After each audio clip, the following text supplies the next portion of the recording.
আসসালামু আলাইকুম সবাইকে। সবাই কেমন আছেন? কে কোথা থেকে দেখছেন? সবাই আশা করি সবাই ভালো আছেন। আমি নতুন আরেকটি ভিডিও নিয়ে চলে আসলাম আপনাদের মাঝে।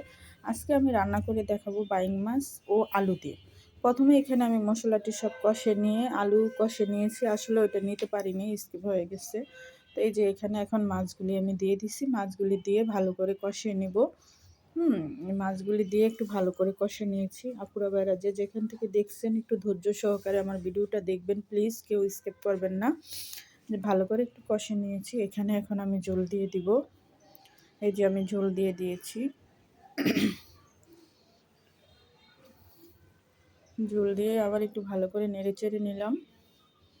সবাই একটু ধৈর্য সহকারে দেখবেন প্লিজ। আর যদি আমার ভিডিওটি ভালো লাগে অবশ্যই সাবস্ক্রাইব করে পাশে থাকবেন, লাইক শেয়ার করে দিবেন। যে এখানে আমি টমেটো দিয়ে দিছি। টমেটোটা এখন দিয়েছি যাতে একটু আস্তে আস্তে থাকে, না গলে, এই জন্য একটু পরে দিলাম টমেটোটা। এই মাছটা আসলে আমার ভীষণ পছন্দ। টমেটো দিয়ে দিলাম।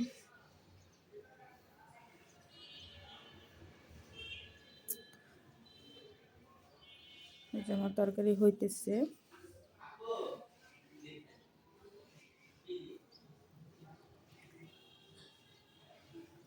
তরকারিটা খেতে মাশাআল্লাহ ভালোই লাগছিল।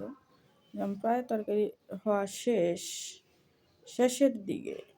এখন এখানে আমি ধনেপাতা দিয়ে দিব। যে ধনেপাতা দিয়ে দিয়েছি।